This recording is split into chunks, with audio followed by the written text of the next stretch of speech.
Very good morning dear students. आप सभी का स्वागत है मेरे यूट्यूब चैनल इंग्लिश ईगल्स पर। और आज हम पढ़ेंगे narration, direct and indirect speech. इसको हिंदी में समझेंगे सही से। तो शुरू करते हैं। नरेशन का अर्थ क्या है, पहले ये समझिए।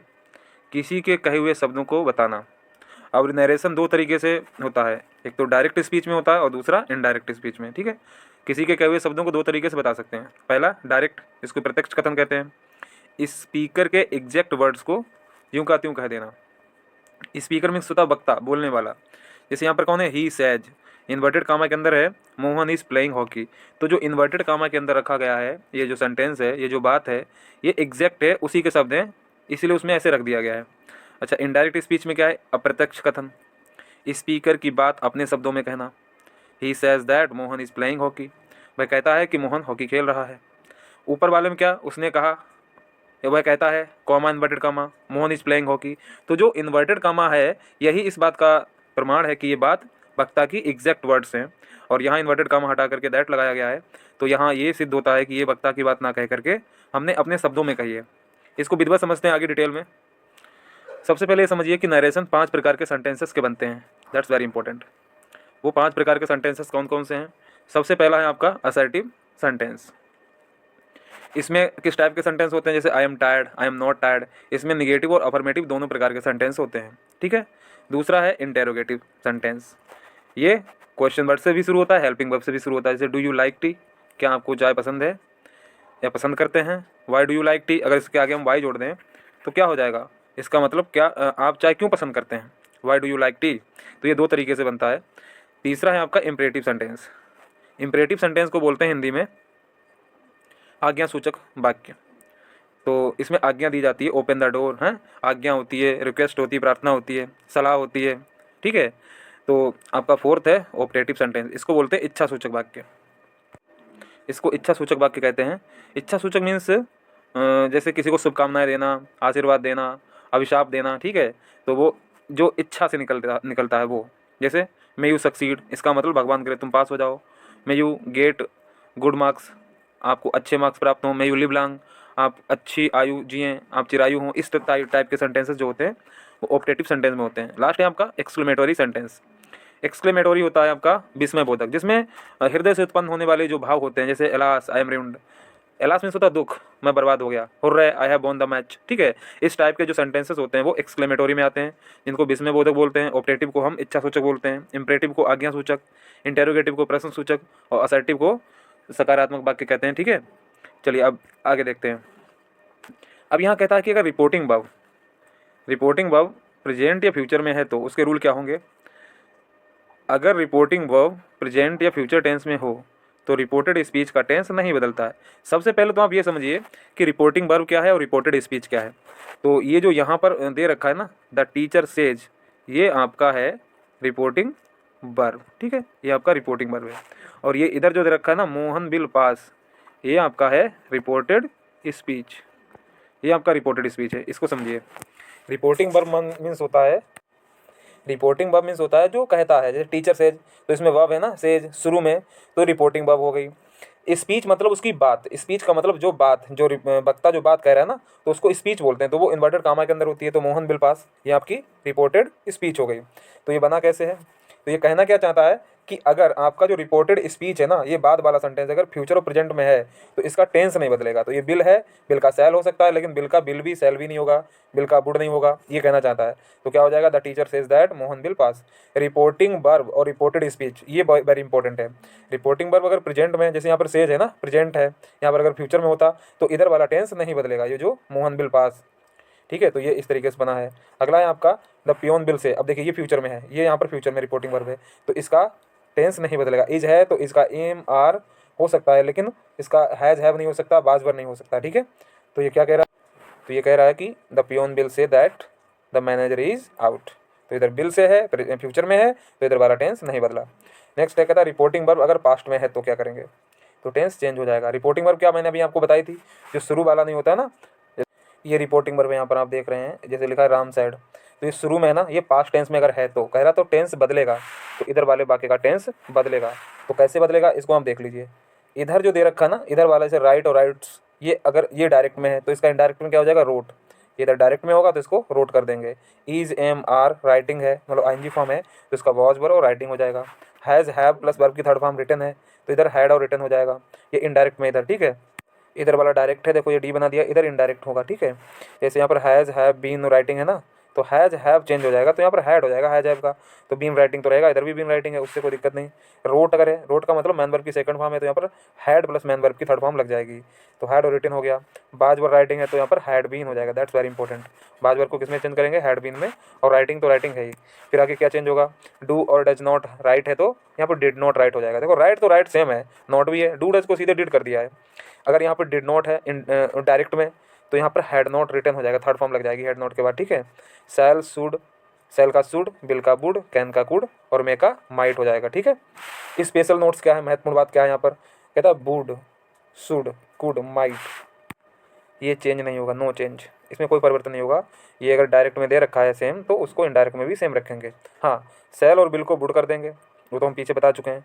सेल को शुड कर देंगे, आई बी के साथ जो है शुड आता है, पर बुड ज़्यादा कॉमन है, बुड भी लगा देते हैं, वो तो आज के टाइम में लग जाता है, बट आई और बी के साथ सेल ही लगता है, सेल का शुड होता है। आगे देखिए आप, अब क्या कह रहा है, ये कह रहा है कि नो टेंस चेंज कंडीशंस। हाँ, कुछ ऐसे सेंटेंस होते हैं जहाँ पर टेंस बिल्कुल चेंज नहीं होगा, वो क्या होता है, अभी पास्ट टेंस में रिपोर्टिंग वर्ब होने पर टेंस नहीं बदलेगा, तो क्यों नहीं बदलेगा, ये कह रहा है कि पास्ट टेंस में अगर रिपोर्टिंग वर्ब है तो टेंस नहीं बदलेगा, लेकिन अभी हमने पीछे पढ़ा अगर पास्ट टेंस में रिपोर्टिंग वर्ब है तो टेंस बदलेगा, तो वो कंडीशन उधर हुई। अब इधर क्या है, तो क्यों नहीं बदलेगा, तो कह रहा है अगर यूनिवर्सल ट्रुथ हो, तो सार्वभौमिक सत्य हो, हैबिचुअल एक्शन कोई आदत वाली बात हो, प्रोवर्ब कोई कहावत हो, जनरल फैक्ट को ऐसे सामान्य तथ्य हो।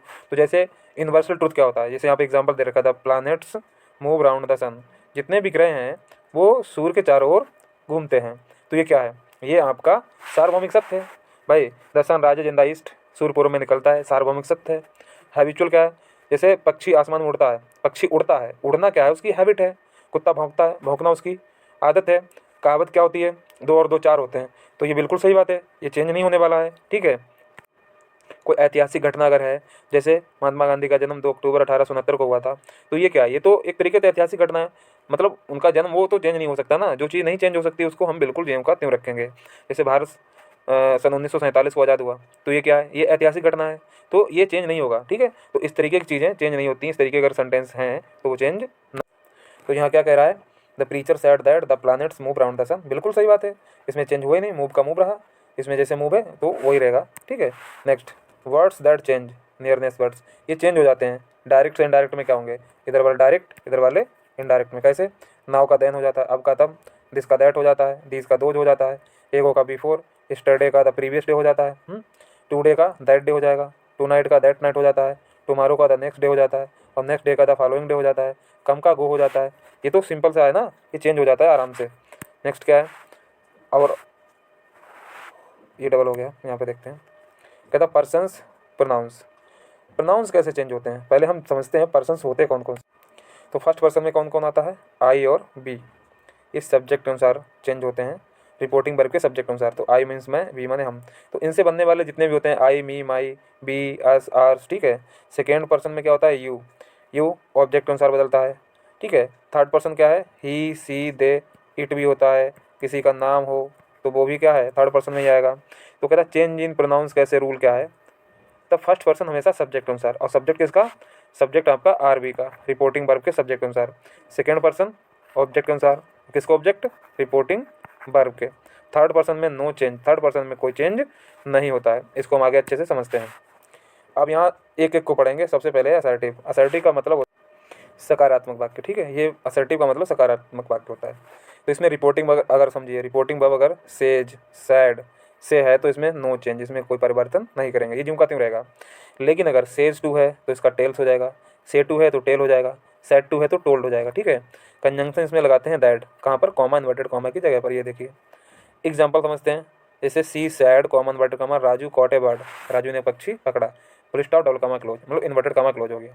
तो सी सैड का सैड रहेगा, मैंने कहा ना सैड नहीं चेंज होगा, ये चेंज नहीं हुआ है, यहाँ पर दैट लग गया। राजू का राजू, राजू थर्ड पर्सन में है, वही पीछे बताया था, चेंज नहीं होगा। अब यहाँ पर कॉट है, ठीक है, तो कॉट अ बर्ड, तो यहाँ पर थोड़ा चेंज है, इसमें करेंगे हैड कॉट, यहाँ पर हो जाएगा हैड, हैड कॉट, क्योंकि यहाँ पर सेकेंड फॉर्म है, सेकेंड फॉर्म होती है तो हम हैड प्लस वर्ब की थर्ड फॉर्म लगाते हैं। कॉट तो थर्ड फॉर्म होती है, तो Raju had caught a bird, ये इस तरीके से बनेगा। ठीक है, अगला है आपका he said to me, he said to me comma but comma I will buy a car today, मैं आज एक कार खरीदूंगा, इन्वर्टेड कमा क्लोज। तो देखिए मैंने सेड टू आपको यहाँ बताया था, ये देखिए ये लिखा सेड टू, सेड टू को किसमें चेंज करते हैं, टोल्ड में, तो ही टोल्ड मी, बाकी दैट लग जाएगा कॉमन इन्वर्टेड कमा जगह पर। आई क्या हमारा फर्स्ट पर्सन, और फर्स्ट पर्सन हमेशा किसके अनुसार चेंज होता है, सब्जेक्ट, तो ये सब्जेक्ट आरबी का क्या है, ही है, इधर वाला हमारा आरबी है, तो ही के अनुसार बदलेंगे, तो ही आई के साथ अगर बिल है तो ही के साथ सेल होगा, फिर तो सेल का सूट हो जाएगा, बिल का बूट तो सेल का सूट, बाई एक कार रहेगा, टू डे का दैट डे कर देते हैं, आपको पीछे बता चुका हूँ।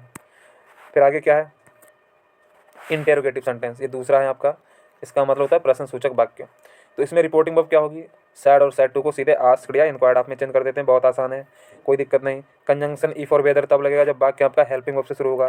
हेल्पिंग वर्ब कौन सी होती है, जैसे डू हो गया, डज हो गया, ठीक है, इज एम आर हो गया, बाजबर हो गया, तो वो वहाँ पर ही लगाएंगे कंजंक्शन इफ और वेदर। अन्यथा अगर कोई सेंटेंस आपका क्वेश्चन वर्ड से शुरू हुआ है सेकंड टाइप का, जैसे हु व्हाट वेयर, तो यही वर्ड आपका कंजंक्शन का काम वहाँ पर करेंगे। इस चीज़ को समझिए। एग्जांपल देखते हैं सबसे पहले, ही सेड कॉमन वर्ड कमा विल यू हेल्प मी, क्या आप मेरी सहायता करेंगे, question mark inverted comma close. तो मैंने अभी बताया था सैड और सैड टू को किसमें आस्क्ड या इंक्वायर्ड आप में, तो हमने सीधे आस्क्ड में बदल दिया, ही आस्क्ड, क्योंकि ये हेल्पिंग वर्ब है विल, तो इसलिए हमने यहाँ पर लगा दिया कंजंक्शन इफ। अब यू को चेंज करते हैं, यू हमारा सेकंड पर्सन है, इसको चेंज करते हैं ऑब्जेक्ट अनुसार, इसमें ऑब्जेक्ट है ही नहीं, तो उन्होंने मान लिया कोई थर्ड पर्सन का, सी मान लिया, लड़की को मान लिया, तो यहाँ पर इन्होंने सी कर दिया। ठीक है, बिल का बूट हो जाता है, ये कर दिया, हेल्प का हेल्प हो जाएगा। अब मी को चेंज करते हैं सब्जेक्ट अनुसार, सब्जेक्ट क्या है, ही, तो यहाँ पे हिम हो गया। नेक्स्ट है आपका they said to me, said to है, आस्क्ड कर दिया, बट बाकी यहाँ पर इंक्वायर्ड भी हो जाएगा। Common word comma where do you live, अब वेयर क्या है, ये आपका क्वेश्चन वर्ड है, तो क्या कह रहा है, क्वेश्चन वर्ड को ही कंजंक्शन बना देते हैं, वेयर है, तो यहाँ पर मैंने कर दिया दे आस्क्ड मी वेयर, ये कंजंक्शन हो गया।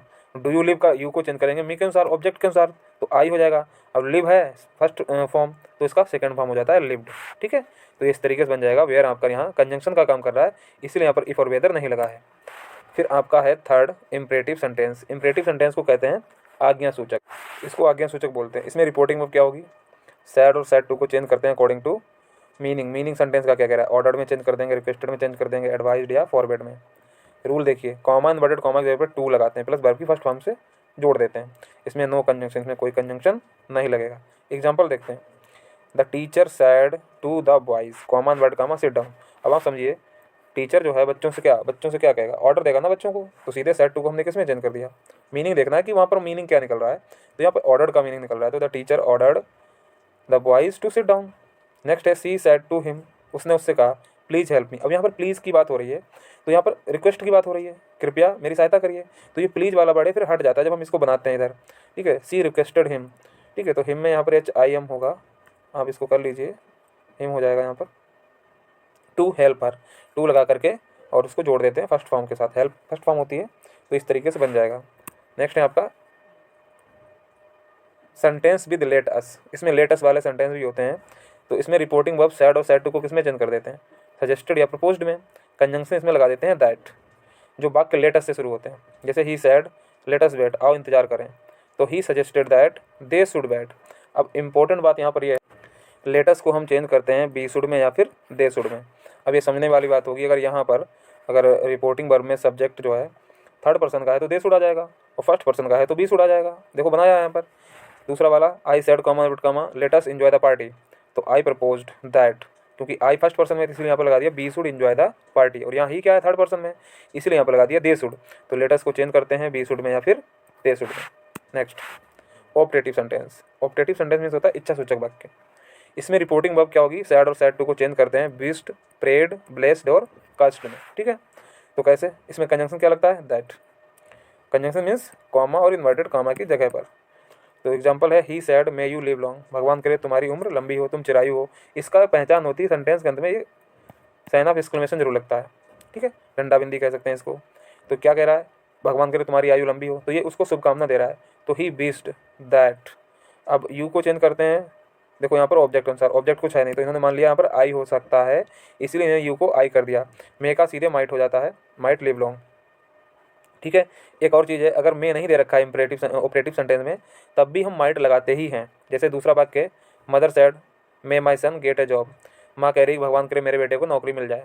ठीक है, तो माँ क्या कर रही है, बच्चे को आशीर्वाद दे रही है, तो मदर ब्लेस्ड दैट। अब माँ थर्ड पर्सन में ना, स्त्रीलिंग है तो हर्षण हो जाएगा माई सन का, माइट हो जाएगा गेट ए जॉब, इस तरीके से, ठीक है। तो यहाँ पर मैं एक बात बता, ये है कि इसमें माइट लगा देंगे, यहाँ में दे रखा है तब तो ठीक है, नहीं दे रखा है तब भी माइट लगाएंगे, ठीक है। और फिर ये जो ऑप्टेटिव सेंटेंस है इसको सीधे असर्टिव सेंटेंस में चेंज कर देते हैं।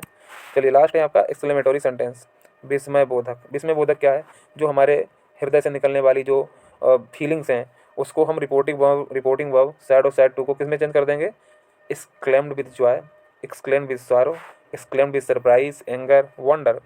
तो हमें ये देखना होगा कि अगर वहाँ पर कोई सेंटेंस में एलॉस दे रखा है तो दुख है, हुर्रा दे रखा है तो खुशी है, तो वहाँ पर जॉय हो जाएगा। और सरप्राइज होता है तो जो व्हाट और हाउ से सेंटेंस शुरू होते हैं, ठीक है। चलिए इसको देखते हैं, कंजंक्शन में दैट लग जाता है। एग्जाम्पल देखते हैं, ही सैड, एलॉस, आई एम रूइंड। तो एलॉस और हुर्रे वाले वर्ड हटा देते हैं जब हम इसको बनाते हैं। तो इसमें एलॉस है, दुख की बात हो रही ना, तो ही एक्सक्लेम्ड विद सारो दैट ही वाज रूइंड, क्योंकि आई एम है इसीलिए इसमें वाज वर्ब हो जाएगा, क्योंकि ये रिपोर्टिंग वर्ब आपकी पास्ट में है। दूसरा है मोहित सैड, कॉमन वर्ड का हो रहा है, आई वॉन द मैच, मैं मैच जीत गया, ये सेकेंड फॉर्म में है। तो मोहित एक्सक्लेम्ड विद जॉय, खुशी से कहा दैट कि he had won the match. तो ये इस तरीके से बन गया, ठीक है। तो ये थे आपके आज के सेंटेंसेस, और मैंने आपको पूरा नरेशन इसमें शॉर्ट में समझाने की पूरी कोशिश की है। आप इसको सही से समझिए, एक दो बार में आप इसको देखेंगे अच्छे से तो समझ में आ जाएगा। नेक्स्ट हम एक नया टॉपिक लेकर आएंगे, और क्योंकि ये यूपी बोर्ड परीक्षा बिल्कुल आ चुकी है, प्री बोर्ड आपके शुरू हो चुके हैं, ये आप अगर एक सरसरी नज़र से भी इसको देख लेंगे तब भी आपका 2 नंबर का जो क्वेश्चन आता है वो क्लियर हो जाएगा। और बाकी जितने भी एग्ज़ाम्स होते हैं, ठीक है, एसएससी है, रेलवे हो गया, टीजीटी, पीजीटी, जितने भी इंग्लिश जिसमें आती है उसके लिए वेरी इंपॉर्टेंट है। आप इसको समझ लीजिए और इससे लाभ उठाइए, ठीक है। मिलते हैं कल नए वीडियो में। Thank you.